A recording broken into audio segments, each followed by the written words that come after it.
हरे कृष्णा प्रभु। हरे कृष्ण। जी मेरा क्वेश्चन ये है कि सब कहते हैं कि उस पर भरोसा रखो, खुद पर भरोसा रखो, दूसरा परमात्मा पर भरोसा रखो। ये परमात्मा परमात्मा मतलब भगवान श्री कृष्ण पर तो भरोसा हो जाता है, बट खुद पे ट्रस्ट कैसे बिल्ड करे, खुद पे विश्वास कैसे तैयार करे, खुद पे विश्वास कैसे करे, ये समझ में नहीं आता। तो आपका प्रश्न यह है हेलो कि प्रभु। भगवान के ऊपर भरोसा करना चाहिए, ऐसा उपदेश हमने प्राप्त किया है। और हम समझना चाहते हैं कि प्रैक्टिकल दृष्टिकोण से, व्यवहारिक दृष्टिकोण से यह श्रद्धा, यह विश्वास जो है उसे व्यक्त कैसे करें। हाँ जी। जो उपदेश दिए जाते हैं, उस उपदेशों का स्वरूप होता है ज्ञान, ज्ञान स्वरूप। उदाहरण के लिए, जब हम पाठशाला में जाते हैं या उच्च महाविद्यालय जाते हैं, कॉलेजेस जाते हैं, यूनिवर्सिटीज जाते हैं, तो वहाँ पर हमें कुछ थियरीज समझाया जाता है। हमें कुछ हमारे सामने विचार पद्धति रखी जाती है, कुछ सोच रखी जाती है, एक प्रिंसिपल रखा जाता है, एक तथ्य रखा जाता है हमारे सामने, और समझाया जाता है कि इसका परिणाम जो है ऐसे ऐसे होगा अगर आपने इस सिद्धांत का, इस प्रिंसिपल का प्रयोग किया तो। फिर व्यक्ति जो है उसे अपने जीवन में आत्मसात करने का प्रयास करता है।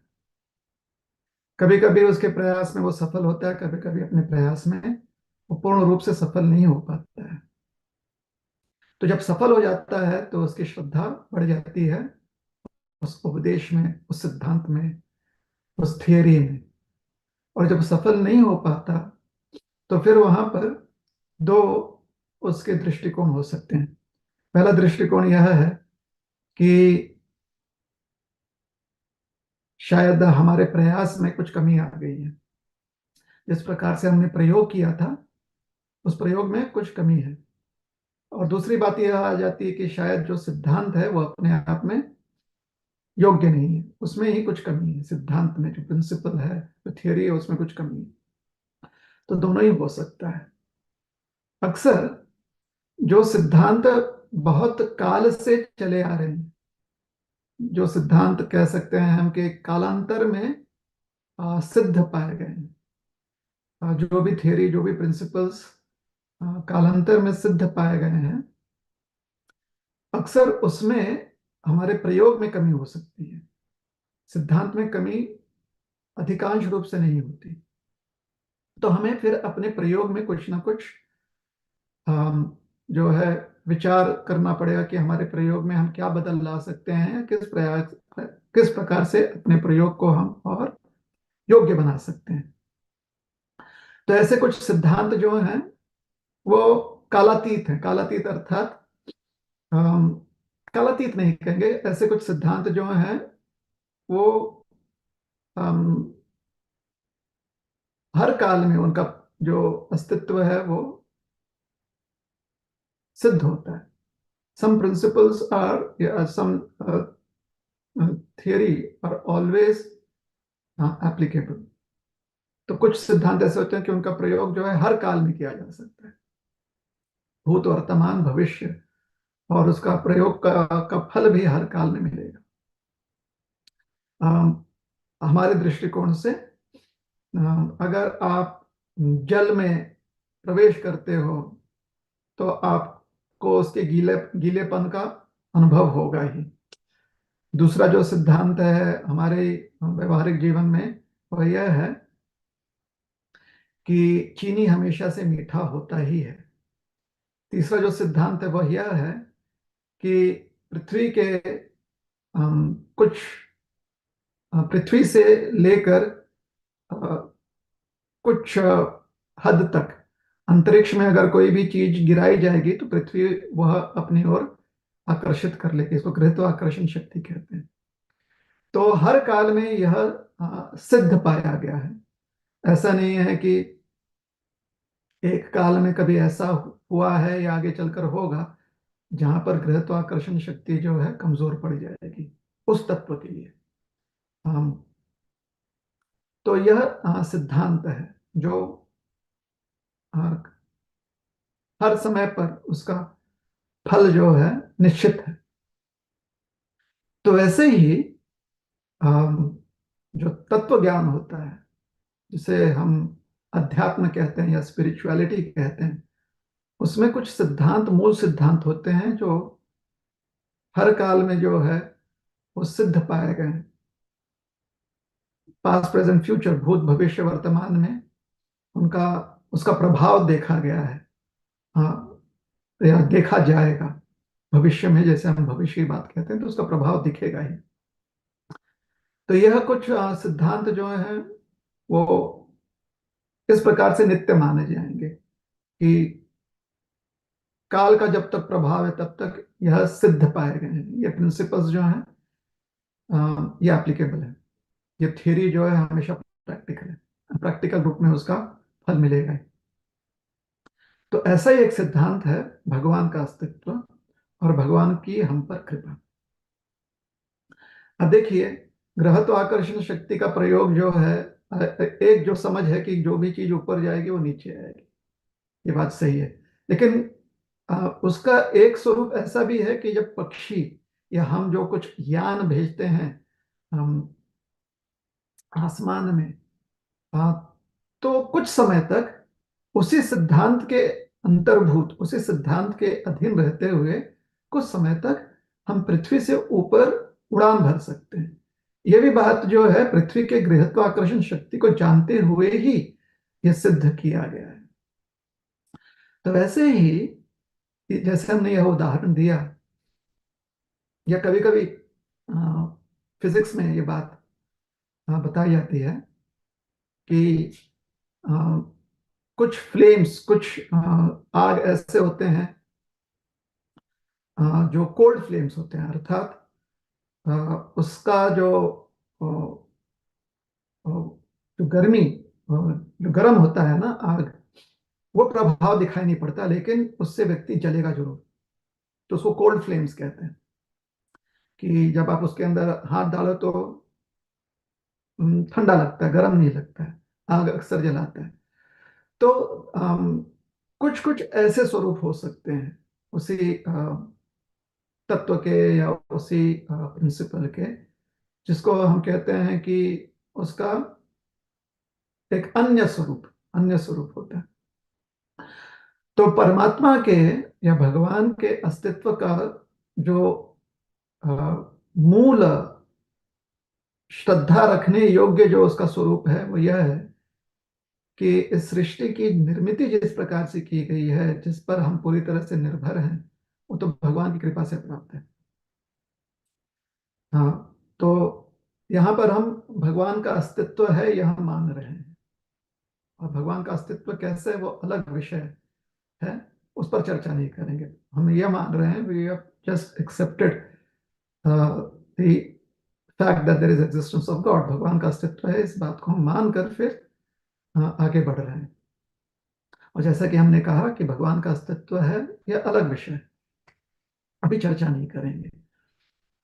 तो भगवान का अस्तित्व है, और भगवान का क्योंकि अस्तित्व है तो सृष्टि की निर्मिति भी भगवान ने की है। और यह सृष्टि इतनी अ, दयालु है कि हमारी सारी आवश्यकताओं को सृष्टि हमें प्रदान कर रही है। तो इसलिए भगवान पर श्रद्धा बढ़ जाती है। तो यह जो मूल स्वरूप है उसको समझना आवश्यक है।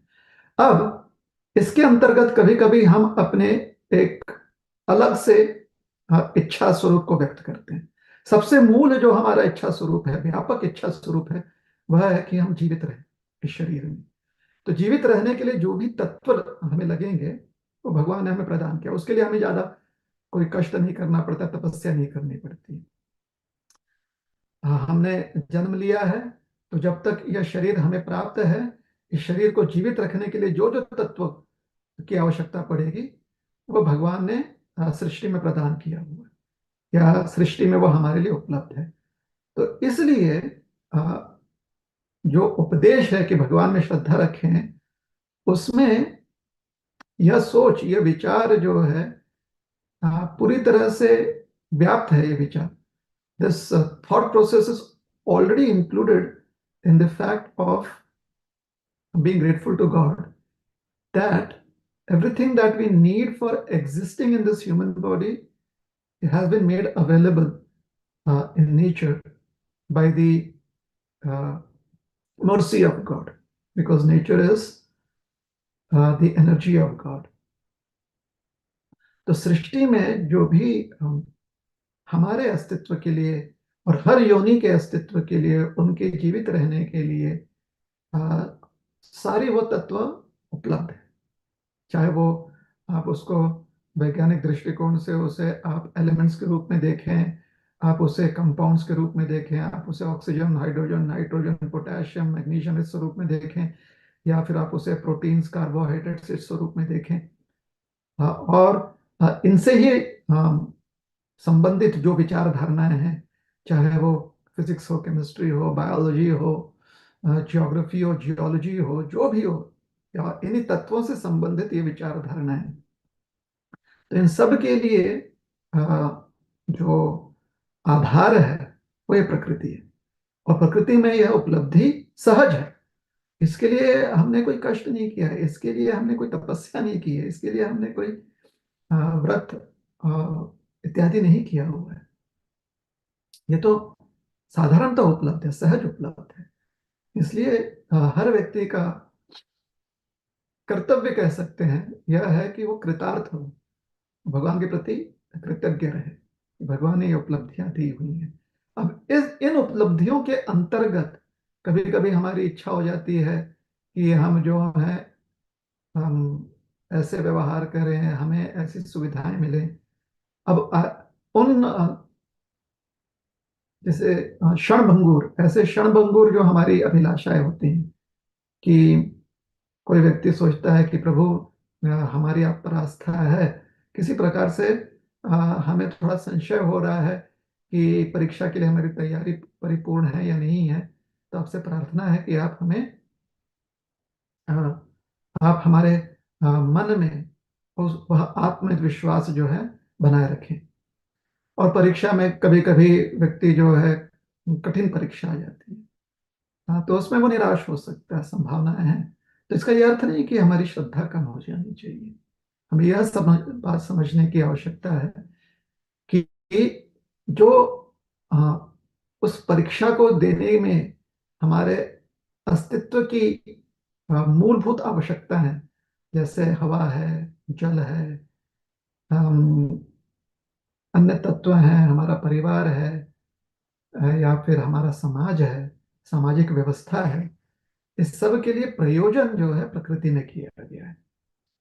तो इस बिगर पिक्चर को देखते हुए, ये जो व्यापक दृष्टिकोण है, इसे समझते हुए अगर व्यक्ति अपने क्षणभंगुर इच्छाओं के सफलता असफलताओं से ऊपर उठ सके,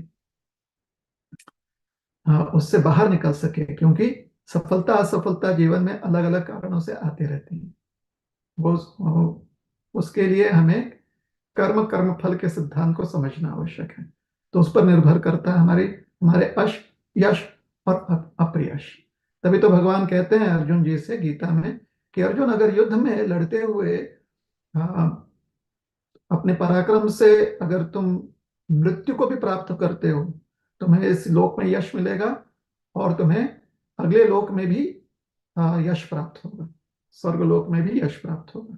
और अगर युद्ध करते हुए तुम यह युद्ध जीत जाते हो, तो इस लोक में तुम्हें इस लोक के सुख का यश प्राप्त होगा और इस लोक का भी यश प्राप्त होगा। तो कहीं पर भी तुम्हारी हानि नहीं है। तो अगर यहाँ पर आपकी मृत्यु हो जाती है या आप युद्ध में लड़ते हुए मृत हो जाते हो और आपकी सेना युद्ध हार जाती है, कोई बात नहीं। पराक्रम जो आपने किया है उसकी वजह से आपको यश प्राप्त होगा इस लोक में, मृत्यु उपरांत भी।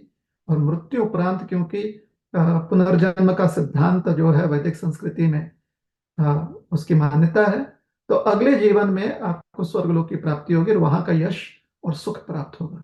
और अगर आप युद्ध में विजयी होकर आप जीवित रहते हैं युद्ध उपरांत, तो भी आपको इस लोक का यश प्राप्त होगा और इस लोक के आपको सुख सुविधाएं प्राप्त होंगे।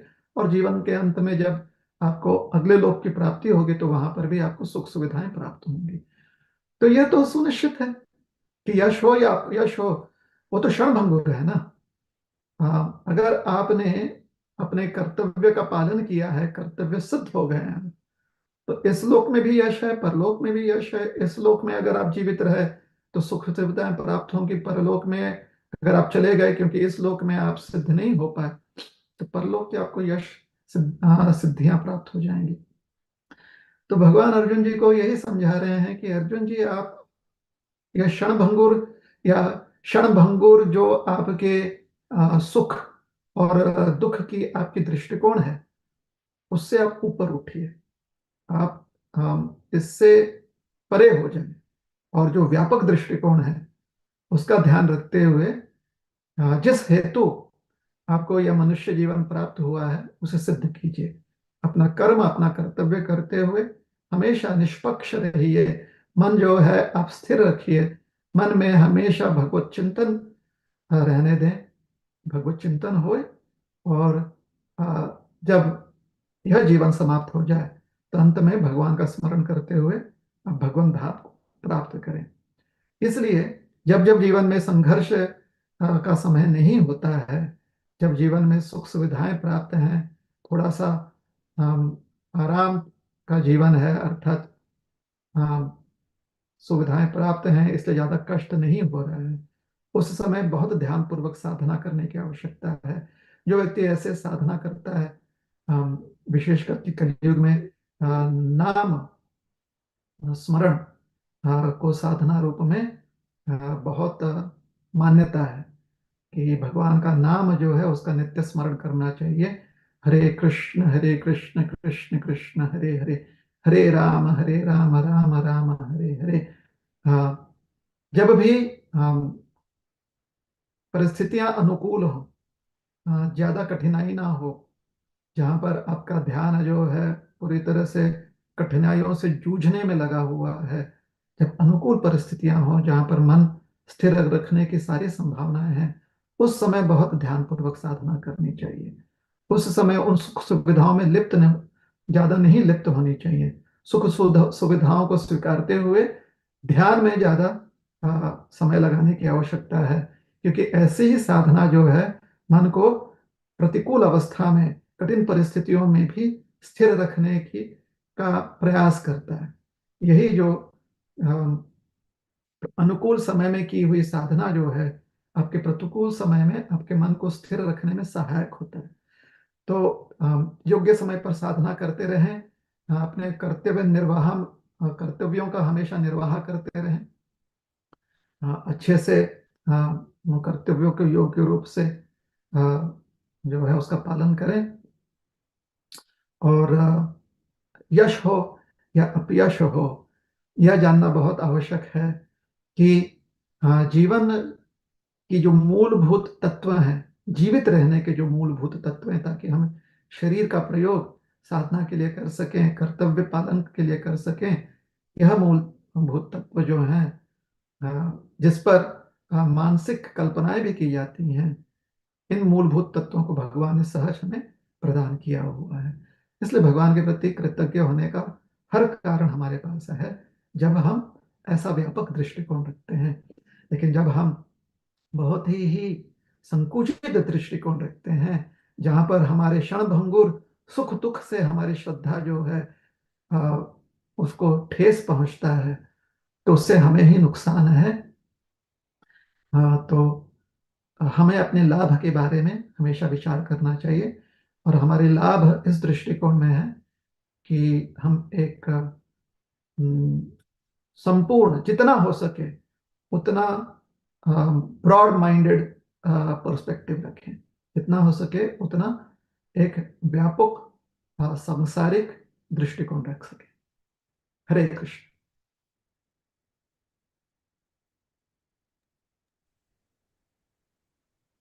हरे Krishna, thank you so much प्रभु। मुझे समझ में आ रहा है कि प्रॉब्लम क्या थी। Thank you so much. Hare Krishna. और भी जिन भक्तों के मन में प्रश्न है, आप अपना वर्चुअल हैंड रेस कर सकते हैं या फिर आप अपना प्रश्न चैट सेक्शन में भी दे सकते हैं। अगला प्रश्न यहाँ पे जूम सॉरी गूगल मीट पे, गूगल फॉर्म पे जो पूछा है, अश्विनी वैष्णव माता जी ने पूछा है, ये पूछ रहे हैं, इन Padma Purana it is mentioned that Mata Sita presented a wish in front of Lord Ram when she was pregnant of 5 months. I would like that our children are born in calm environment surrounded by sages so that they can learn values. Her wish was fulfilled by sending her to sage Valmiki's ashram. Love and Kush were born and grew up in the company of sages. If this is the case, then first thing is why Lord Ram refused to accept his sons.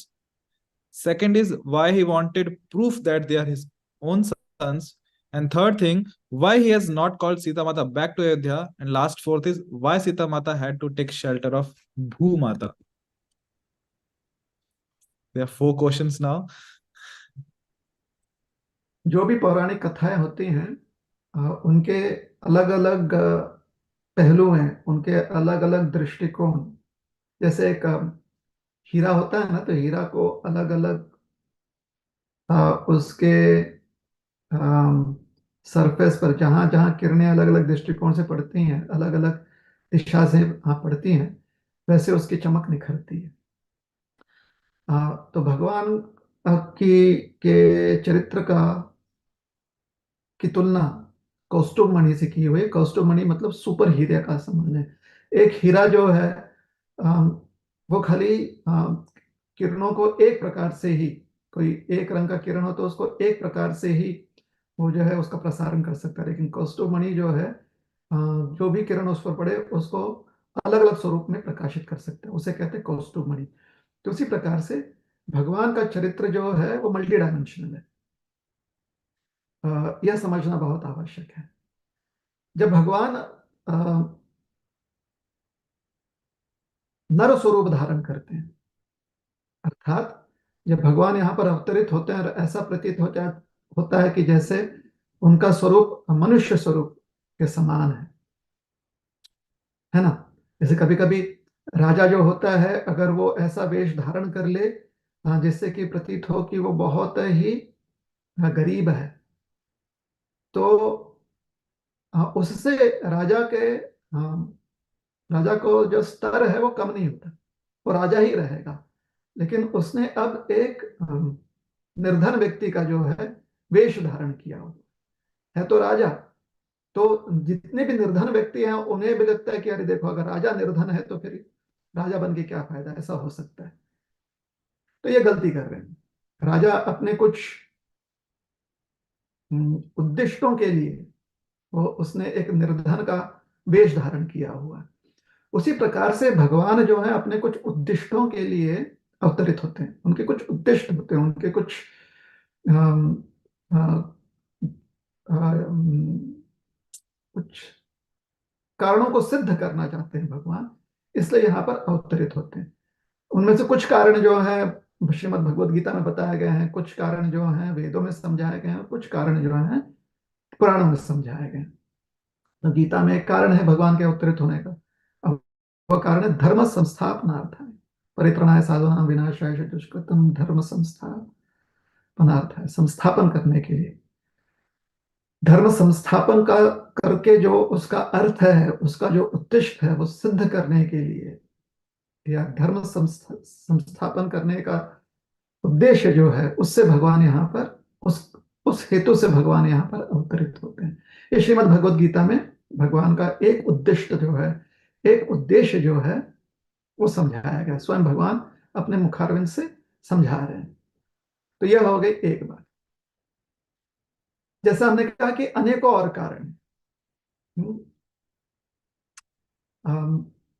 पुराणों में समझाया गया है कि जब भगवान को अनेक रसों का आस्वादन करना, जैसे वीर रस का आस्वादन करना होता है, तो जब अवसर मिलता है कि जय विजय को श्रापित कर दिया चतुष्कुमारों ने, तो उस अवसर के माध्यम से भगवान जो है अपने वीर रस को सिद्ध करते हैं। तो अनेकों कारण हैं। जैसे हमने कहा कि भगवान के अस्तित्व के अलग अलग उनके पहलुएं होती हैं, उनका स्वरूप होता है अलग अलग,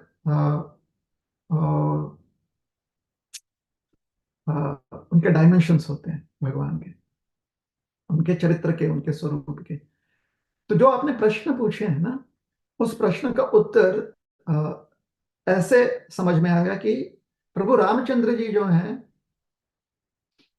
मर्यादा पुरुषोत्तम होते हुए कैसे एक राजा को राज मर्यादा जो है या शासन मर्यादा जो है उसका ध्यान रखना चाहिए। जब कहीं से भी कोई भी शंका उत्पन्न हो सकती है, तो शंका निवारण के लिए एक राजा को सिर्फ अपने ही मत को व्यक्त करना आवश्यक नहीं है, बल्कि जो शासन का मत है, जो भी अ, शासन प्रक्रिया है, उसका जो मत है अ, वह सिद्ध होना भी बहुत आवश्यक है।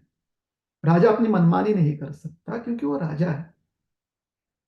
ऐसा राजा जो अपनी मनमानी करता है वो राजा नहीं कहलाता, वो जो है एक डिक्टेटर कहलाता है।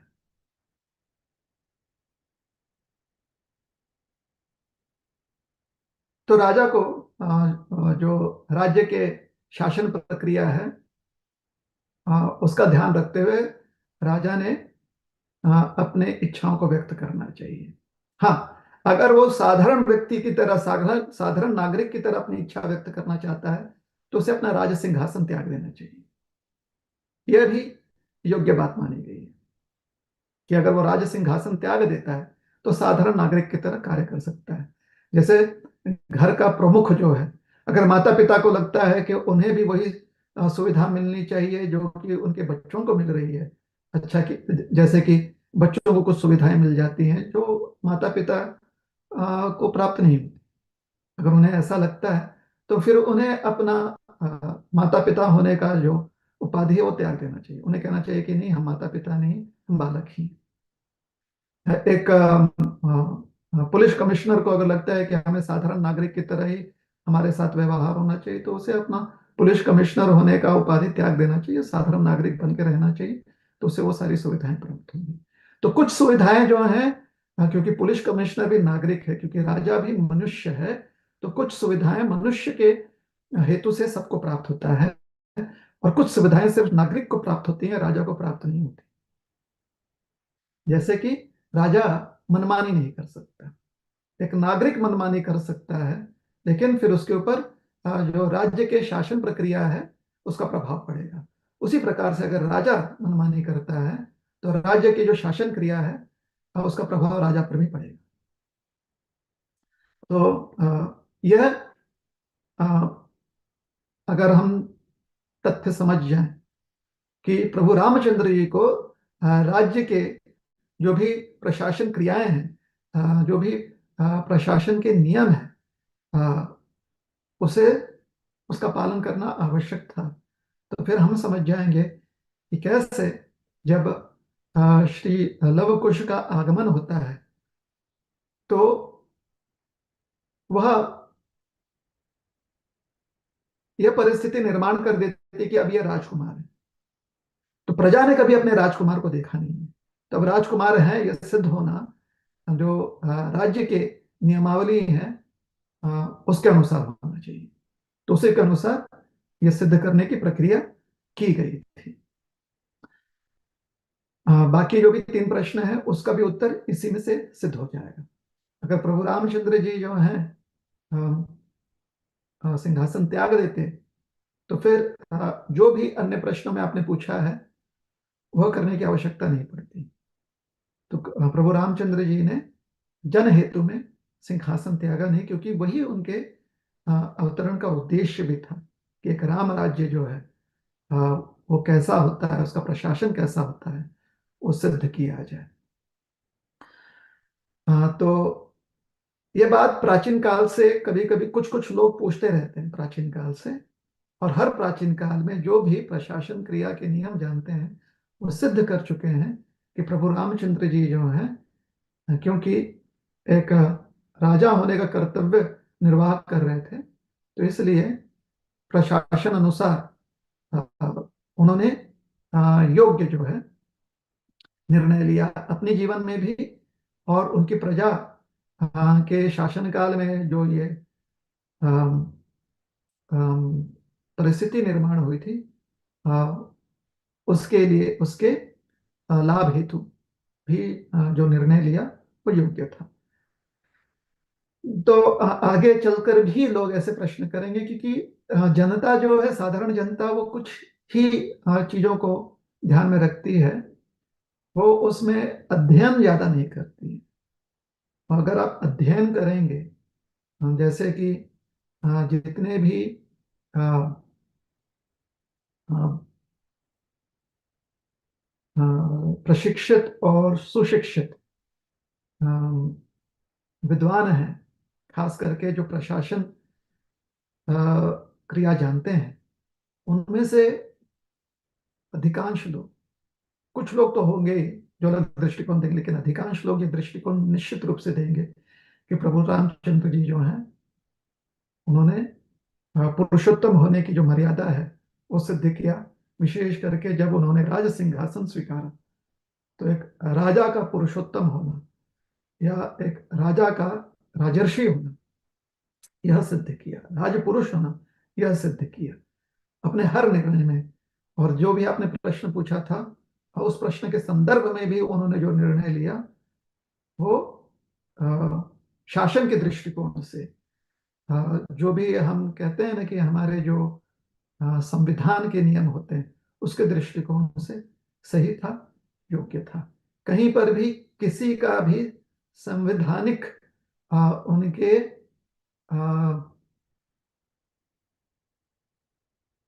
हित का या उनके राइट्स का कहीं पर भी आ, उसका नुकसान नहीं किया गया।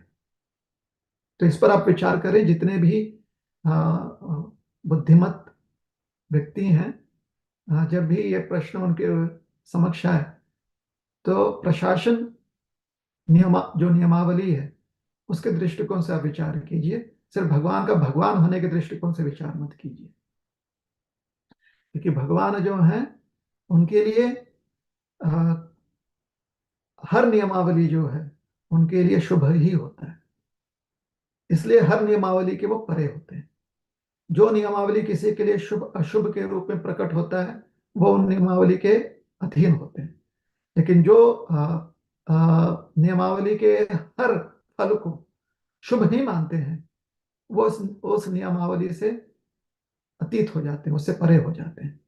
तो क्योंकि भगवान जो है, वो हर फल को शुभ मानते हैं या शुभ है इस रूप में स्वीकारते हैं, इसलिए वो अतीत है, गुणातीत है। तो भगवान हमेशा से गुणातीत है। और हर आत्मा जो है, हर जीव जो है, बद्ध अवस्था में गुणाधीन है। किंतु अगर वो बुद्धि का सदुपयोग करे, साधना करे और अध्ययन करते हुए अपने बुद्धि को शुद्ध कर ले, निर्मल बना ले, योग्य अयोग्य का भेद समझ ले, हर दृष्टिकोण से, व्यवहारिक दृष्टिकोण से, न्यायिक दृष्टिकोण से, अन्यथा जो भी दृष्टिकोण हो, अपने विचार पद्धति को, अपने बुद्धि को अगर निर्मल बना ले, तो वो भी गुणातीत हो जाएगा। और इस ऐसी अवस्था में शुभ अशुभ से परे हो जाएगा, हर अवस्था को वो शुभ ही मानेगा। तो जो आपने प्रश्न पूछा है, उसका उत्तर इसी दृष्टिकोण में है कि एक राजर्षि, राजपुरुष कैसे कर्तव्य निर्वाह करता है, वो श्री भगवान रामचंद्र भगवान ने उसे सिद्ध किया।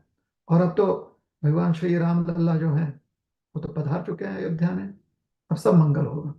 जितनी भी ये विचार विचार पद्धतियां हैं जो व्यक्ति को शंकाग्रस्त कर देती हैं, सारे विचार पद्धतियों को शुद्ध करने का अ, जो कालक्रम है, वो शुरू हो चुका है। सब सर्वप्रथम जो है, हरिनाम के रूप में कलयुग में वो कालक्रम शुरू हो गया। और अब श्री भगवान जो है, श्री अयोध्या धाम में विराजमान हो चुके हैं। प्रभु रामलला के रूप में। तो जैसे कहते हैं ना कि ये सोने पे सुहागा। तो और ऐसे विचार पद्धतियों का शुद्धिकरण होना शुरू हो जाएगा, जो अ, शंकाग्रस्त हो जाती हैं भगवान के चरित्र के मल्टी डायमेंशनल जो स्वरूप है उसको समझने में। हरे कृष्ण।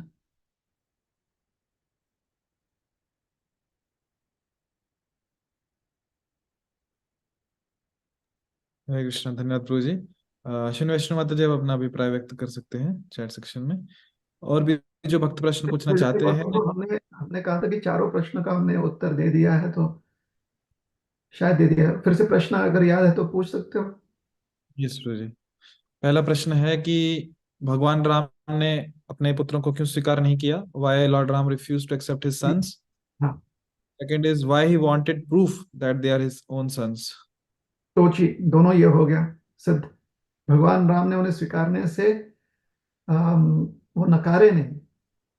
वो ये सिद्ध करना चाहते थे कि वास्तव में ये राजकुमार हैं, और जब वो सिद्ध हो गया तो फिर जो पिता है उसने जो है राज सिंहासन का जो राजा होता है उसके साथ साथ प्रभु रामचंद्र जी जो पिता हैं, पिता के रूप में तो पहले से ही स्वीकार चुके थे। अब राजकुमार के रूप में उन्हें स्वीकारना, उसके लिए राजधर्म का पालन करना बहुत आवश्यक था, और वो सिद्ध हो गया। एंड हाँ, दो थर्ड इज प्रश्न। Why he has not called Sita माता बैक टू अयोध्या? उन्होंने सीता माता को वापस अयोध्या आने से रोका नहीं। राजा का राजधर्म यह नहीं है कि हर व्यक्ति को बुलाते रहे। राजा का राजधर्म होता है कि जो शासन प्रक्रिया है उसका निर्वाह करें। तो क्योंकि प्रभु रामचंद्र जी जो है राज सिंहासन पर विराजमान हो चुके थे, माता सीता वापस आना चाहते थे, तो प्रभु रामचंद्र जी उन्हें निश्चित रूप से वापस आने देते। और जो हुआ, जब माता सीता आई तो प्रभु रामचंद्र जी ने उनका स्वागत निश्चित रूप से किया। तो रामचंद्र जी ने उन्हें रोका नहीं आने से।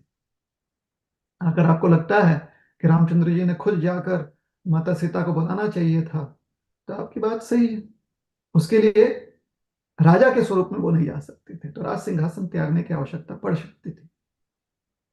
क्योंकि फिर हर व्यक्ति कहता कि हमारे भी तो आप पिता है, हमें भी बुलाने आ जाओ। तो राजा यह काम करे या प्रशासन करे, इस पर विचार कीजिए आप। जैसे हर बच्चा जो है अपने माता पिता से कहेगा कि नहीं, हमारा कार्यक्रम है उसके लिए आए, तो जो पिता है, जो घर चलाने के लिए पैसा कमा रहा है, वो जाकर नौकरी करे या हमेशा छुट्टी लेकर आए। विचार कीजिए। अगर वो नौकरी कर रहा है और धन कमा रहा है, तो इसका यह मतलब नहीं है कि वो अपने पुत्र को त्याग रहा है या अपने संतान को त्याग रहा है, पुत्र हो या पुत्री। वो जानता है कि कर्तव्य निर्वाह करने के लिए क्या करना चाहिए। इसी को तो शुद्ध मति कहते हैं, बुद्धि, योग्य बुद्धि कहते हैं। तो हमेशा ध्यान में रखिए कि प्रभु रामचंद्र जी उस समय राज सिंहासन पर बैठे थे, और ये कोई छोटा मोटा राज्य नहीं था। ये संपूर्ण विश्व के राजा थे, विश्व सम्राट थे।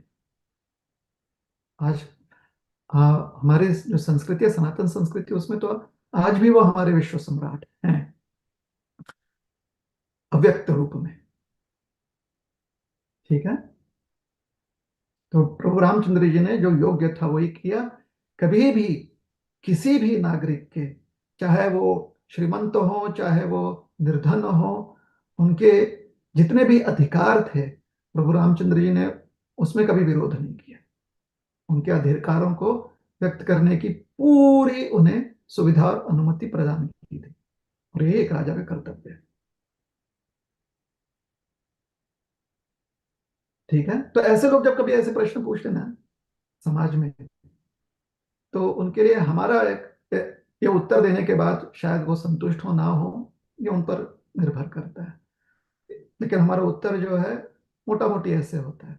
प्रति प्रश्न हमारा यह होता है, क्या प्रभु रामचंद्र जी को राज सिंहासन से उतरने के लिए क्यों कहे? आप किसी भी पिता को उसकी नौकरी छोड़ने के लिए क्यों कह रहे हैं? उसका बच्चा रो रहा है तो पिता कितनी छुट्टी ले? एक समय पर पिता को कहना ही पड़ता है कि और छुट्टी नहीं ले पाएंगे, नहीं तो कोई धन नहीं आएगा घर में, तो फिर बाकी जो आवश्यकता है उसकी पूर्ति कैसे होगी। तो हम तो कभी भी जो है, जो लोग प्रभु रामचंद्र जी की उपासना करते पूरे मन से, शंका रहित होकर, हम तो कभी भी नहीं चाहेंगे कि प्रभु रामचंद्र जी जो है राज सिंहासन त्यागें। तो राजपुरुष, राजर्षि का चरित्र कैसा होता है वह सिद्ध करने के लिए अवतरित हुए हैं ना, वो भी एक कारण है उनका। तो इसलिए राजधर्म का निर्वाह कर रहे थे प्रभु रामचंद्र जी, इसलिए माता सीता को वापस आने से प्रभु रामचंद्र जी ने कभी रोका नहीं, और जब वो आई तो प्रभु रामचंद्र जी ने उनका स्वागत भी किया। हरे कृष्ण। चौथा हरे प्रश्न। Krishna. First one is why Sita Mata had to take shelter of Bhumata? क्योंकि सीता माता की स्वेच्छा थी, हर नागरिक की स्वेच्छा है। राजा नागरिकों से कह सकता है कि अगर नागरिक जो है प्रतिकूल व्यवहार, क्षमा कीजिएगा, अनुकूल व्यवहार रख रहे हैं, कोई प्रतिकूल व्यवहार नहीं है, जैसे कि सीता माता का कोई प्रतिकूल व्यवहार नहीं था, अनुकूल व्यवहार था।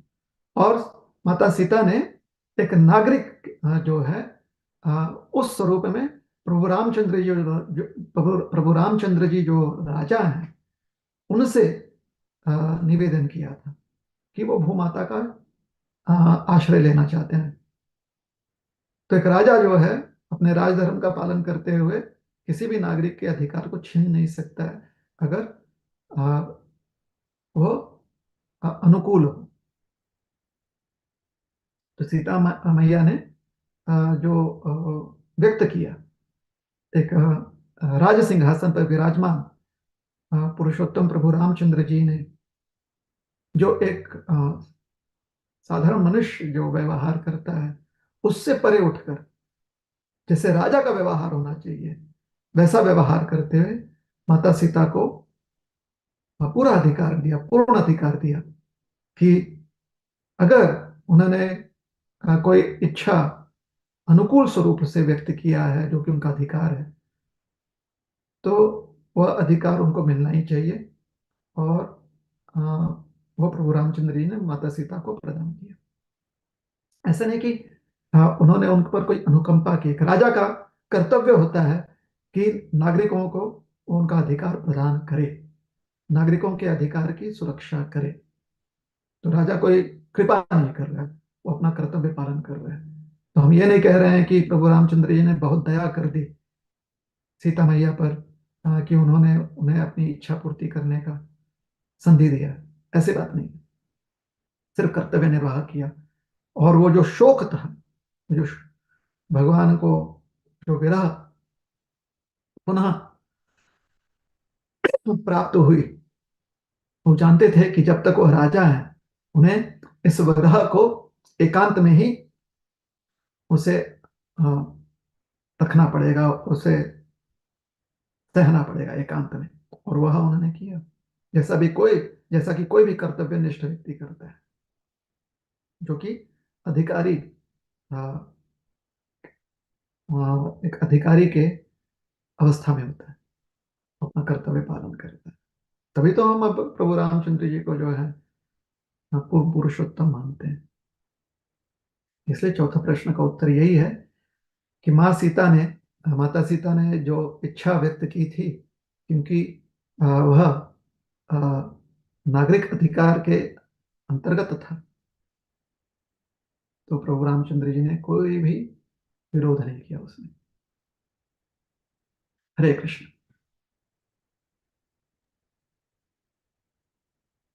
हरे कृष्ण। धन्यवाद जी। अश्विनी वैष्णव माता जी थैंक यू बोल रहे हैं। और भी जो भक्त प्रश्न पूछना चाहते हैं आप अपना हैंड रेस कर सकते हैं या फिर चैट सेक्शन में प्रश्न अपना लिख सकते हैं। अगला प्रश्न गूगल फॉर्म पे है। महेश्वरम प्रभु पूछ रहे हैं कि हमारे नाना जी की पुण्यतिथि है, मैं अच्छा उनके रुक जा, रुक जा। हमारे मन में वो बात अभी भी चल रही है, क्योंकि रामलला जो है अभी पधारे हैं, तो थोड़े थोड़े कभी कभी हम लोग भी भावुक हो जाते हैं। जब ऐसे प्रश्न आते हैं ना, तो उत्तर देने के बाद कुछ समय तक हम लोग मनन करते हैं, क्योंकि हमारे प्रभु रामचंद्र जी में इतनी आस्था है कि हमें ही समझ में नहीं आती कि इतनी आस्था, इस आस्था की कोई सीमा ही नहीं दिखाई पड़ती। तो मनन करते हुए हम ऐसे विचार करते हैं कि प्रभु, जब कभी अवस्था ऐसी हो जाए कि व्यक्त रूप में आपके राम राज्य में आपका दर्शन करते हुए हम विराजमान हो, तो धोबी की तरह कभी व्यवहार न करें, जिसकी वजह से सीताराम को विरह अनुभूति हुई। हम तो हनुमान जी जैसा व्यवहार करें कि कठिन से कठिन परिस्थितियों का समुद्र लांघ कर के भी रावण ने जो सीता को जो है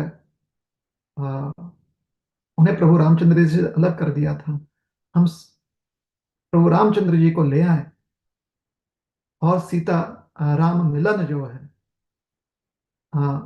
उसमें हम जो सेवा कर पाए वो सेवा कर सके। तो जो प्रभु राम का भक्त होता है ना, उत्तर तो उनके पास है, क्योंकि प्रभु रामचंद्र जी जो है मति बुद्धि प्रदान करते हैं।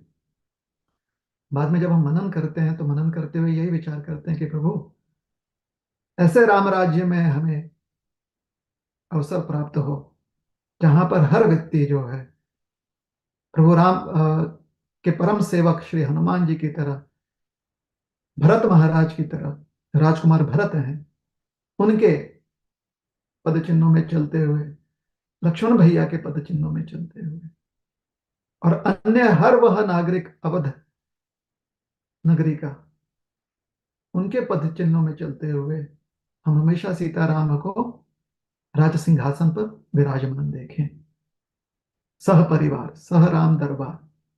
हम जो है प्रभु रामचंद्र जी का यह स्वरूप नित्य देख पाए, और हमारे ऐसे राम राज्य में हर व्यक्ति जो है वो प्रभु, वह महावीर जी के पद चिन्हों में चलते हुए, महावीर बजरंग बली के पद चिन्हों में चलते हुए सीताराम का नित्य दर्शन करे और कभी भी उस धोबी की तरह शंका न करे। तो यह हमारा मनन का विषय हो जाता है, और निवेदन यही करते हैं कि हर व्यक्ति जो है इस पर मनन करे। ठीक है, हरे कृष्ण। हाँ, अब अगला प्रश्न पूछ सकते। धन्यवाद गुरु जी। अगला प्रश्न महेश्वर प्रभु का है। वो पूछ रहे हैं कि हमारे नाना जी की पुण्य तिथि है, मैं उनके आध्यात्मिक प्रगति के लिए क्या कर सकता हूँ?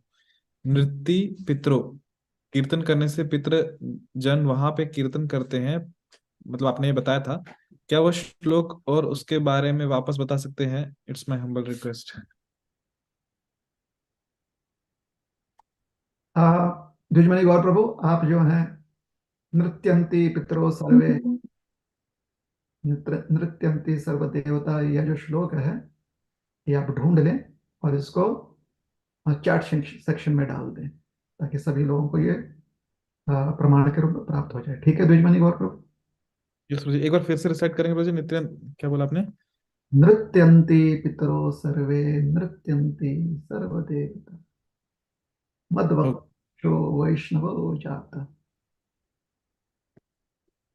ठीक है, इसको आप जो यस है गुरु जी।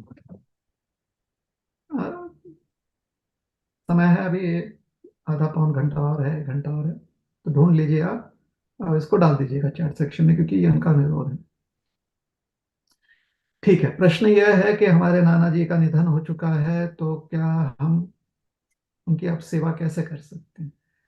हाँ, नाना जी का निधन हो चुका है, हम शायद ये भी अनुमान लगा सकते हैं कि शायद जो हमारे पर नाना है उनका भी निधन हो चुका होगा अभी, या पूर्व काल में। हमारे पर नाना जो हैं उनका भी हो चुका है, पर नाना जो है उनका भी हो चुका है। तो ये सब हमारे पितर कहलाते हैं। जिस वंश में हमने शरीर प्राप्त किया हुआ है जन्म लेकर, तो उस वंशावली के जितने भी पूर्व सदस्य हैं वो सब हमारे पितर हो जाते हैं। सिर्फ नाना ही, नानी जी भी, पर नानी जी भी, पर नानी जी भी। और किसी कारणवश अगर ऐसा होता है कि कोई व्यक्ति जैसे किसी की उम्र जो है, आयु जो है अगर 80-90 साल की है, तो यह भी हम अनुमान लगा सकते हैं कि उनके माता पिता का भी निधन हो चुका होगा। तो अब माता पिता भी जो है पितर हो जाते हैं। तो जो भी हमारे वंशावली में जिनका निधन हो चुका है वो सब हमारे पितर होते हैं। ये दादा दादी भी होते हैं। ठीक है। क्योंकि पूर्व काल में जितने भी अ, पुरुष होते थे, अब लिंग भेद यहां पर है, पुरुष और स्त्री का। तो पुरुष होते थे, उनको साधन मिलता था अ, ज्ञान प्राप्त करके कुछ ना कुछ व्यवसाय के माध्यम से अर्थ प्राप्त करना। तो ज्ञान के मार्ग मार्ग से धर्म प्राप्त होता था, और फिर उससे हमें कुछ ना कुछ प्रशिक्षण मिलता था, स्किल सेट्स प्राप्त होते थे, जिससे कि हम अर्थ अर्जित कर सकें। इस अर्थ का प्रयोग अपने सुख सुविधाओं के लिए करते हुए हम जो हमारी कामनाएं हैं उसकी पूर्ति करते थे, और फिर मोक्ष के लिए भी उसका प्रयोग करना बहुत आवश्यक है। तो जब तक शरीर है उस समय मोक्ष की प्राप्ति के लिए व्यक्ति को साधना करनी चाहिए। और साधना में एक उसका अंग यह होता है कि हम कृतज्ञता व्यक्त करें। कृतज्ञता अपने पूर्ण वंशावली को करना भी आवश्यक है, क्योंकि उन्हीं से हमें अपना नाम और अस्तित्व प्राप्त होता है। जैसे हमारे माता पिता जो हैं, उनको अपने माता पिता से और उनको अपने माता पिता से, तो अपने माता पिता से हमें अस्तित्व प्राप्त हुआ है, जिनको अपने माता पिता से प्राप्त हुआ है। अगर हमारे नाना नानी दादा दादी हमारे माता पिता को अपना अस्तित्व नहीं देते, तो हमारे अस्तित्व के लिए हमारे माता पिता जो हैं अपना कर्तव्य निर्वाह ठीक से नहीं कर पाते। तो यह श्रृंखला इसलिए जुड़ी हुई है। इसलिए हमारे पूर्वजों का, हमारे पितरों का ऋण माना गया है। तो कृतज्ञता व्यक्त करना बहुत आवश्यक है, क्योंकि व्यक्ति अक्सर अपनी कामनाएं पूर्ति करता कैसे है? इंद्रियों को सुख सुविधा प्रदान करने में। अगर व्यक्ति सिर्फ नाम साधना से अपना जीवन निर्वाह कर लेता, कि व्यक्ति जो है अन्न जल इत्यादि त्याग करके या उसके लिए उस पर ध्यान ना देते हुए अगर सिर्फ हरि भजन करते रहता, हरि नाम करते रहता, तो पूर्वजों के लिए कृतज्ञता हरि नाम के माध्यम से व्यक्ति कर सकता है। क्योंकि व्यक्ति अपने इंद्रिय के सुख सुविधाओं के लिए इंद्रियों का प्रयोग करता है, जिह्वा का प्रयोग करता है, कर्णों का प्रयोग करता है, आंखों का प्रयोग करता है, कुछ अच्छा देखने में, अच्छा खाने में, अच्छा सुनने में, नाम साधना के अलावा। इसलिए शास्त्रों में श्राद्ध की क्रिया जो है, जिसमें इंद्रियों का प्रयोग करते हुए अलग अलग साधनों को अपने पूर्वजों को प्रदान करते हुए अपनी कृतज्ञता व्यक्त करना, यह प्रक्रिया दी गई। इस प्रक्रिया में नाम संकीर्तन सर्वोच्च है। तो जैसे हम अपने जीवन निर्वाह के लिए जब भगवान को हर व्यक्ति घर में भोग लगाता है, तो उसे जो पसंद आता है वो चीज भोग लगाता है। किसी को रोटी सब्जी पसंद आता है तो भगवान को वह भोग लगाता है। किसी को रोटी सब्जी एक दिन उसे लगता है नहीं कि आज हम भात चावल दाल खा लें, तो भगवान को चावल दाल भोग लगाकर उसे प्रसाद रूप में ग्रहण करता है। तो क्योंकि अपने इंद्रिय सुख के लिए भी हम अपने साधनों का प्रयोग कर रहे हैं, इसलिए श्राद्ध के माध्यम से भगवान को अपनी पसंदीदा, या अगर आपके माता पिता के कोई पसंद है तो भगवान को भोग लगाया जा सके, ऐसा व्यंजन बनाकर प्रसाद रूप में आप ग्रहण कीजिए, प्रसाद रूप में आप अन्नदान कीजिए।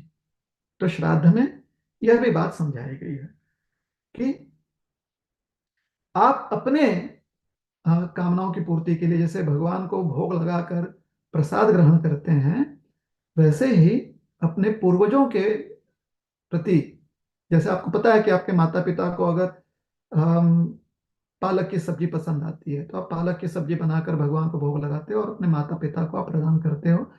तो वैसे ही समझाया गया है कि हमारे पूर्वज जो हैं, अगर नाना नानी की बात आपको पता है, दादा दादी की बात पता है कि उनको मेथी की सब्जी अच्छी लगती थी, तो मेथी की सब्जी बनाकर भगवान को भोग लगाएं और उसे अन्नदान के रूप में प्रदान करें। उसके साथ अच्छा साथ, क्योंकि अन्नदान कर रहे हैं, तो लोगों को जो साधारण जन समुदाय का जो अच्छा लगता है, जैसे कि खीर पूरी हो, हलवा पूरी हो इत्यादि, जन समुदाय को अच्छा लगता है, वो भी बनाकर भोग लगा करते हैं। तो यही तो श्राद्ध की प्रक्रिया है, जिसमें जहां पर साधन के रूप में हम अपने पूर्वजों को के प्रति अपनी कृतज्ञता व्यक्त करते हैं। तो दान धर्म करना ये श्राद्ध का एक मुख्य अंग भी होता है, और नाम संकीर्तन इसका सर्वोच्च अंग माना गया, सर्वोच्च पद्धति मानी गई। तो अगर आपको नाम संकीर्तन करते हुए आप 24 घंटे अपना जीवन निर्वाह कर सकते हैं, तो सिर्फ नाम संकीर्तन करके आप जो है अपने पूर्वजों का भी के प्रति अपनी कृतज्ञता व्यक्त कीजिए।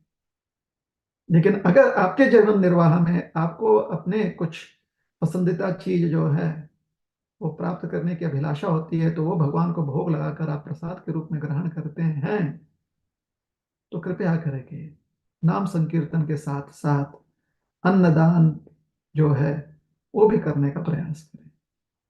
अगर आपको लगता है कि आप तीर्थ गमन करें, तीर्थों में जाकर आप वहां का आशीर्वाद प्राप्त करें, तो तीर्थों में जाकर पूर्वजों के लिए भी प्रार्थना कीजिए, क्योंकि आपके पूर्वजों को भी तीर्थ जाना शायद अच्छा लगता हो। और नहीं भी लगता हो या नहीं जा पाए हैं, अगर हम नहीं जा पाते हैं तीर्थ स्थान, अगर कोई तीर्थ स्थान जाकर आता है या जा रहा है, तो मुझसे प्रार्थना करते हैं कि वहां पर आप हमारे लिए भी आशीर्वाद प्राप्त करने के लिए कुछ ना कुछ दान धर्म कीजिएगा हमारी तरफ से, या हमारे लिए आशीर्वाद मांग लीजिएगा। तो वैसे पूर्वजों की तरफ से हम भी तीर्थ यात्रा करके उनके लिए हम कुछ दान धर्म कर सकते हैं तीर्थ स्थानों में, या उनके लिए आशीर्वाद प्राप्त करने की चेष्टा कर सकते हैं कि उन्हें आशीर्वाद प्रदान कर दें श्री भगवान। तो हर चीज को अपने सुख साधन से के दृष्टिकोण से भी देखिए, तभी आप त्याग कर पाएंगे, है ना। सबसे बड़ा त्याग जो है वो है अपने समय निकालकर नाम संकीर्तन करना। क्यों सबसे बड़ा त्याग है? क्योंकि नाम संकीर्तन करने के लिए साधन की ज्यादा आवश्यकता नहीं पड़ती, इंद्र तृप्ति करने के लिए साधन की आवश्यकता पड़ती है। इसलिए जब व्यक्ति नाम संकीर्तन करने बैठ जाता है, नाम जप करने बैठता है, या समय निकालता है, तो अपने इंद्र तृप्ति को त्याग रहा है। अन्य जितनी भी प्रक्रिया है उसमें साधन की आवश्यकता पड़ जाती है, चाहे आप तप करें, चाहे आप दान करें, चाहे आप यज्ञ करें, साधनों की आवश्यकता पड़ती है, अन्य साधनों की आवश्यकता पड़ती है। नाम संकीर्तन के लिए सिर्फ आपकी जिह्वा, आपके कर्ण और आपके चित्त की आवश्यकता पड़ती है। तो इंद्र तृप्ति के सारे साधन जो हैं, जो स्थूल साधन जो है, उससे व्यक्ति मुक्त हो जाता है। इसलिए नाम संकीर्तन करना जो है ये सर्वोच्च त्याग भी माना गया है। नाम संकीर्तन करना, यह ध्यान की प्रणाली जो है सर्वोच्च ध्यान की प्रणाली मानी गई, क्योंकि इसमें आप अपना समय जो है लगा रहे हैं नाम संकीर्तन करने में, जिह्वा को लगा रहे हैं, कर्णों को लगा रहे हैं, तो अपने इंद्रियों को आप इंद्रियों के विषयों से दूर कर रहे हैं। इसे नाम संकीर्तन हर युग में सर्वोच्च माना गया, और नाम संकीर्तन ही है, भगवान का नाम ही है जो वास्तव में पूर्ण रूप से हृदय को शुद्ध कर सकता है। तो यज्ञ रूप में जब भगवान अपना आशीर्वाद प्रदान करते हैं, तो आशीर्वाद तभी प्राप्त होती है जब यज्ञ में नाम संकीर्तन भी, भगवान के नामों का उच्चारण हो। कलयुग में नाम संकीर्तन का एक स्वरूप जो बहुत ही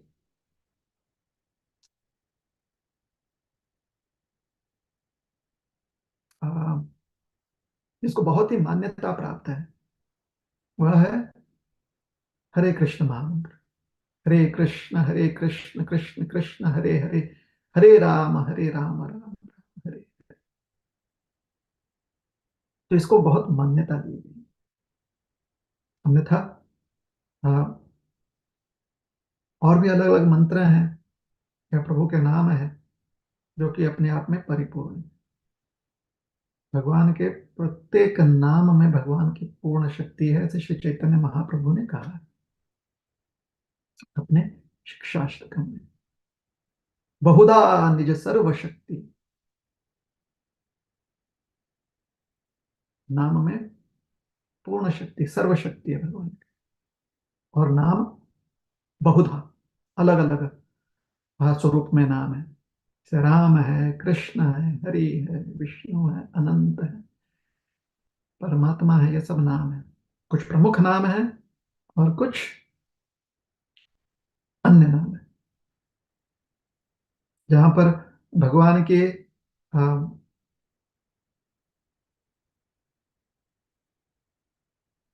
भक्तों के संबंध में कुछ नाम है, वो प्रमुख नाम है। भगवान जो है वो भक्तों के भगवान है। सृष्टि तो उनकी शक्ति ही है, लेकिन भगवान जो है भक्त के भगवान है। से राम कृष्ण हरि ये सब भक्त से संबंधित है। और कुछ जो है भगवान जो सृष्टि में व्याप्त है, वह उनके अन्य नाम है, जैसे कि परमात्मा, विश्वात्मा इत्यादि। तो हर नाम में भगवान की पूर्ण शक्ति है। कलयुग में यह जो महामंत्र है, 16 अक्षरी महामंत्र, हरे कृष्ण कृष्ण कृष्ण हरे हरे, हरे राम राम राम हरे हरे, इस महामंत्र की बहुत महिमा है, इसकी बहुत मान्यता है। हर युग में मान्यता है, कलयुग में विशेष करके इसकी बहुत मान्यता है। तो नाम संकीर्तन, तो नाम स्मरण जो है वो परमोच्च है हर अवस्था में। किंतु जब हमारी अवस्था ऐसी है कि इंद्रियों का प्रयोग हम अन्य साधनों में करते हैं, तो आवश्यक हो जाता है कि उन साधनों के माध्यम से भी हम अपने पूर्वजों के प्रति कृतज्ञता व्यक्त करें, नाम संकीर्तन के साथ साथ। Hare Krishna. Thank you very much प्रभु जी।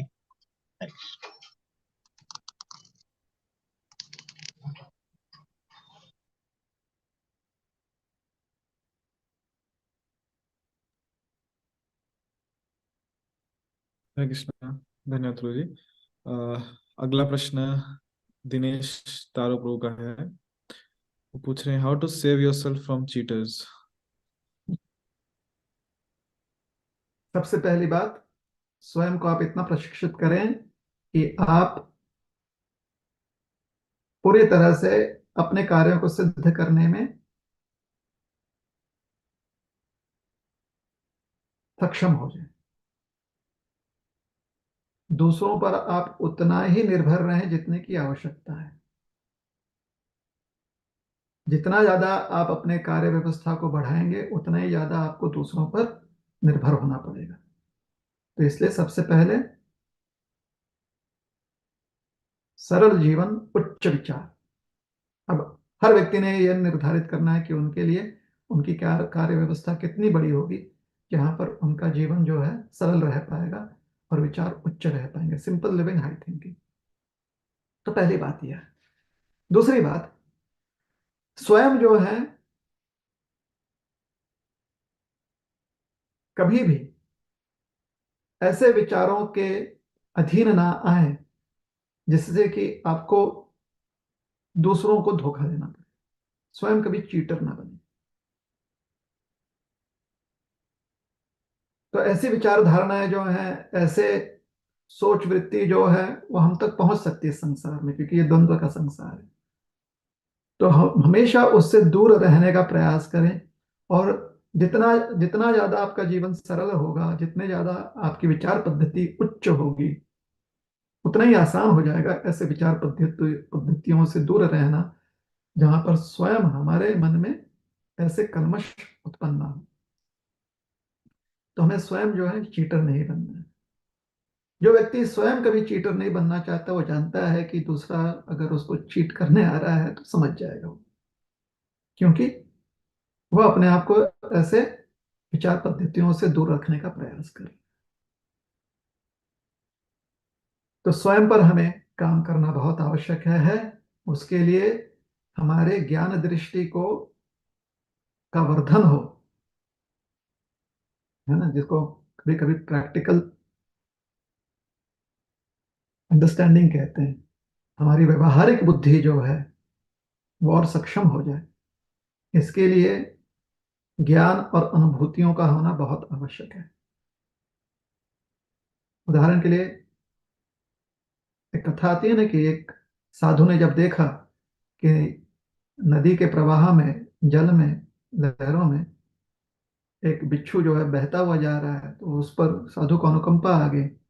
साधु ने बिच्छू को निकालने का प्रयास किया। बिच्छू घबराया हुआ था, तो जब जब साधु बिच्छू को अपने हाथों में उठाए तो बिच्छू डंक मारे, क्योंकि वो घबराया हुआ है। किसी प्रकार से साधु ने उस बिच्छू को बचा लिया, नदी से बाहर निकाल दिया, और जो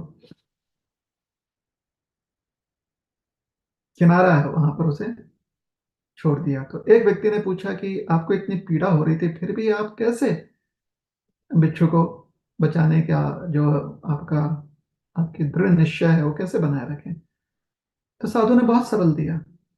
बिच्छू का स्वभाव होता है कि वो डंक मारे, साधु का स्वभाव होता है कि वो बचाए, दया करे। तो बिच्छू ने अपने स्वभाव को व्यक्त किया, साधु ने अपने स्वभाव को व्यक्त किया। अगर साधु के पास यह दृष्टिकोण नहीं होता कि बिच्छू का धर्म है कि वो डंक मारे, बिच्छू जब डर जाता है तो डंक मारता है, अगर उसके पास ये ज्ञान नहीं होता साधु को, अगर उसका अध्ययन नहीं किया होता साधु ने, तो शायद वो बिच्छू को ना बचाते। तो कहने की बात यही है कि स्वयं इतने सक्षम हो जाए कि दूसरों को हम कभी भी धोखा न दें। ये तभी संभव है जब वह विचार पद्धति जो मन में दूसरों को चीट करने की भावना ले आए, उससे हम दूर रहें, अपना जीवन सरल रखें, सिंपल रखें, आवश्यकताओं को बहुत सरल सिंपल रखें।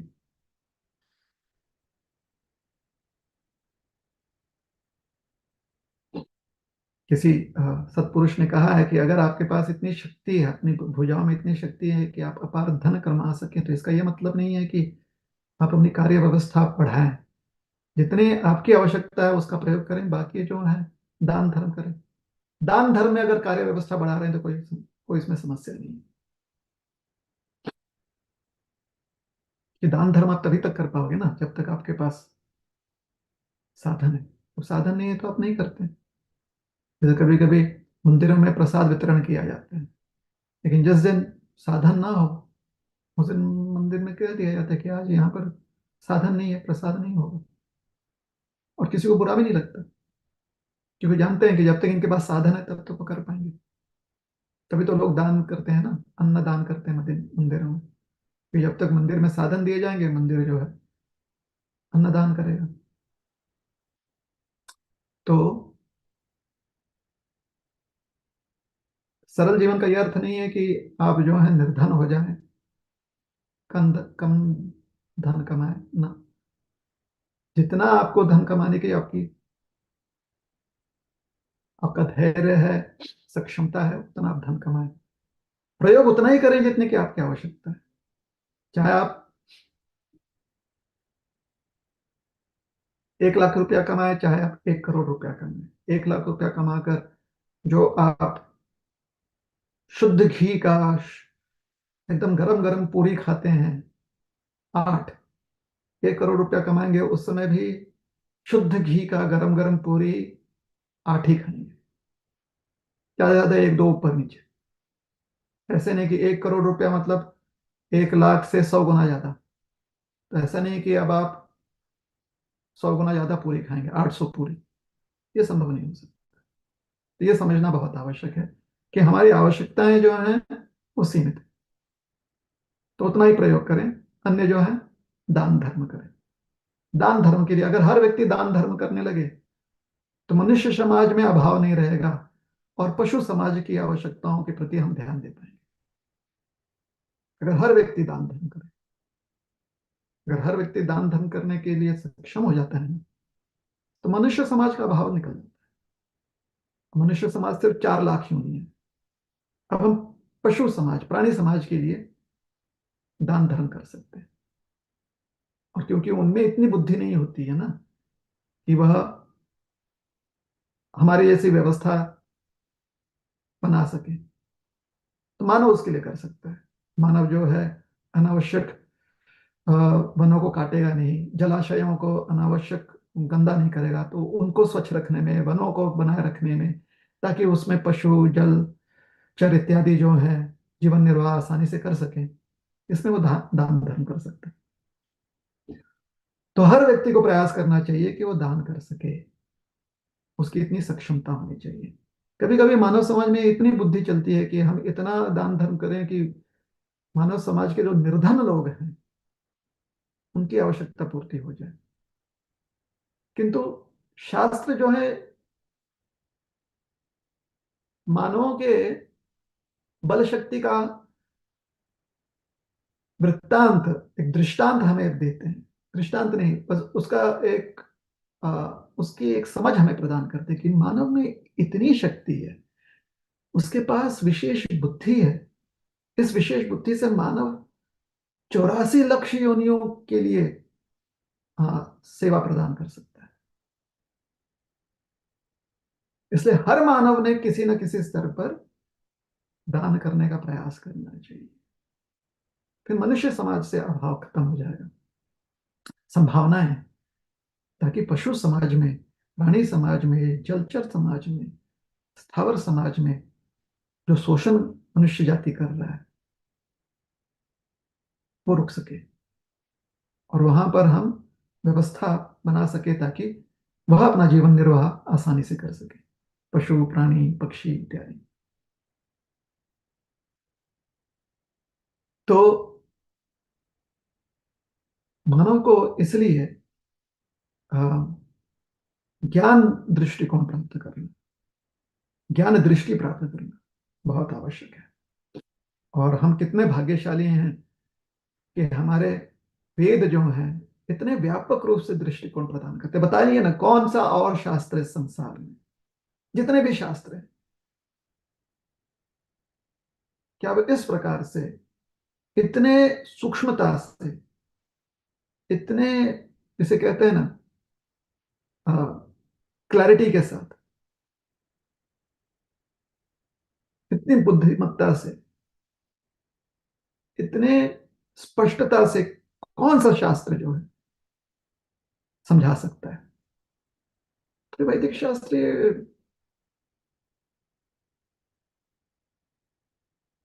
इनका ज्ञान क्षेत्र असीमित है। वैदिक शास्त्रों का वेद हो, पुराण हो, इतिहास हो, संहिताएं हो इत्यादि, हमारे जो संत महात्मा जो सनातन धर्म से हैं उनके अनुभूतियां जो हैं असाधारण।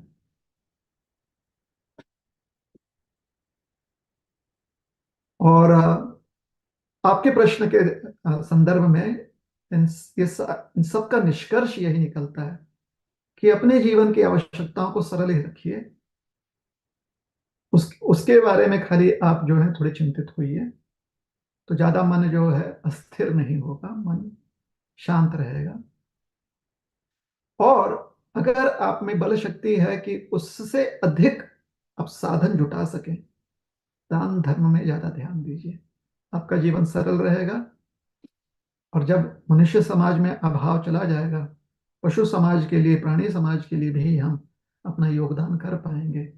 प्रकृति के प्रति अपना योगदान जो है वो दे पाएंगे, उसे निर्मल रखने में, प्रकृति को, पर्यावरण को। तो फिर दुर्भाव, अभाव समाज से मिट सकेगा। तब तक के लिए ज्ञानी बनने का प्रयास कीजिए, ज्ञान दृष्टि प्राप्त कीजिए, साधना अच्छे से कीजिए, जिससे कि साधना, साधक के लिए ज्ञान दर्शन प्राप्त करना थोड़ा आसान हो जाए। जैसे हमारे पुराने लोग हैं ना, भारत में विशेष करके कहते हैं ना कि कुछ ना कुछ ध्यान करो तब अच्छा तुम जो है विद्यार्जन कर पाओगे। पूर्व काल में तो इसलिए दीक्षित किया जाता था गायत्री मंत्र में, ताकि वो ध्यान करे, मन स्थिर हो जाए, साधना के माध्यम से। और ऐसा व्यक्ति जो है फिर व्यवहारिक ज्ञान अर्जन करने में समय का सदुपयोग करता है, प्रॉपर यूज ऑफ टाइम, जिसको बोलते हैं ऑप्टिमल यूज ऑफ टाइम, सदुपयोग अपने समय का। तो साधक के लिए आसान हो जाता है ज्ञान दृष्टि, ज्ञान दर्शन प्राप्त करना। साधक बनिए, अच्छे से साधना कीजिए, ज्ञान दर्शन प्राप्त कीजिए, ब्रॉड माइंडेड होइए। जो अपना वर्ल्ड व्यू है उसे थोड़ा सा ब्रॉडन कीजिए, व्यापक व्यापक दृष्टिकोण रखिए। तो संभावनाएं बढ़ जाती हैं कि स्वयं के आवश्यकताओं के लिए जितना आवश्यक है उतना ही हम जोड़ें, और उससे अधिक अगर जुड़ जाता है तो हम दान कर देते हैं। हरे कृष्ण। हरे कृष्ण प्रभु, थैंक यू सो मच।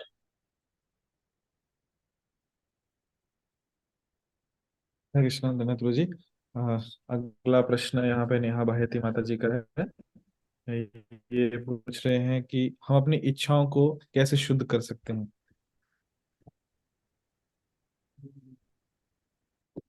दो कार्य करना चाहिए। अगर अभी हमारी इच्छाएं जो है, हमें लग रहा है कि उससे हम परेशान हैं, या उससे मन जो है अस्थिर हो जाता है, मन विचलित हो जाता है, तो मन को इन विचारों से मुक्त करने के लिए शुद्धिकरण की प्रक्रिया है नाम स्मरण, नाम साधना। ध्यान कीजिए हरि नाम पर। कलयुग का अति पावन मंत्र जो है, हरे कृष्ण कृष्ण कृष्ण हरे हरे, हरे राम राम राम हरे हरे, जिसकी बहुत मान्यता है कलयुग में, उसका नित्य रूप से उच्चारण करते हुए उस पर ध्यान कीजिए। और अपने मन में एक निश्चय कर लीजिए कि आज के बाद जो भी विचार पद्धति, जो भी सोच पद्धति हमारे मन को प्रदूषित कर सकती है, उससे हम दूर रहेंगे। तो ऐसे इन दो अ, विषयों पर अगर हमने ध्यान दिया, two pronged approach, two pronged solution, तो संभावनाएं हैं कि हमारे मन में जो हमारे हित के लिए, अ, हमारे भलाई के लिए योग्य विचार हैं, वही आएंगे और वही वास करेंगे हमारे मन में। जैसे कि जब भी अवसर मिले सेवा करने का प्रयास करना चाहिए। साधक हैं तो अपनी साधना की सेवा कीजिए। तत्पश्चात विद्यार्थी हैं तो विद्या अर्जन करने की सेवा कीजिए। यही सरस्वती माँ की सेवा होती है। व्यवसायिक हैं तो जो अपना व्यवसाय धर्म है उसकी सेवा कीजिए। समाज में आपका कोई अधिकार है या आपका कोई उत्तरदायित्व है तो सामाजिक नियमों की सेवा कीजिए। राष्ट्र के नागरिक हैं तो राष्ट्र के संविधान की सेवा कीजिए। तो यह जो सेवा करने के विचार हैं, सेवा का अर्थ सिर्फ नहीं होता है, कभी कभी लोगों को लगता है कि सेवा करना जो है झाड़ू लगाना, बर्तन बर्तन धोना, इससे व्यक्ति जोड़ता है। लेकिन एक शिक्षक भी सेवा कर रहा है, शिक्षा प्रदान करके। एक सैनिक भी सेवा कर रहा है, राष्ट्र की रक्षा करके। तो जो रक्षक होते हैं उनकी सेवा कैसे होती है? रक्षा करते हैं। ठीक है। तो सेवा का सिर्फ एक ही स्वरूप मत समझिए, सेवा के अलग अलग स्वरूप होते हैं। जैसे जैसे जिसका व्यवहारिक धर्म होता है उस प्रकार से सेवा का स्वरूप होता है।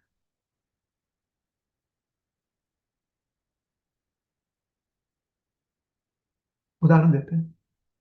एक बार एक व्यक्ति, रईस व्यक्ति जो है,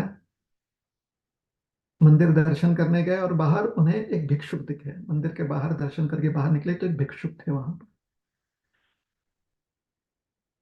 तो जब उन्होंने भिक्षुक को दान दिया तो भिक्षुक ने उन्हें धन्यवाद दिया कि आप दानी हैं, आप जो है हमें दान कर रहे हैं, धन्यवाद। तो दानकर्ता ने भिक्षुक को दान दिया कि आप भिक्षुक हैं, आप हमें दान करने का अवसर दे रहे हैं, इसलिए धन्यवाद। तो यहाँ पर दोनों ही अपनी अपनी सेवा कर रहे हैं। भिक्षुक अपने भिक्षुक धर्म की सेवा कर रहे हैं, दानी अपने दान धर्म की सेवा कर रहे हैं, और इसलिए दोनों ही एक दूसरे पर निर्भर हैं और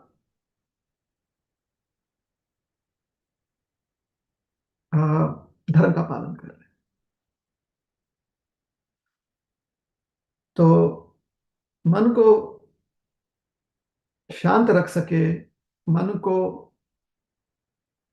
संतुष्ट रख सके, उसके लिए एक ही भावना जो है हमेशा काम करती है, वो है सेवा करने की भावना। जैसा हमने कहा, नागरिक का सेवा नागरिक का सेवा धर्म है, जो संविधान है उसका पालन करना।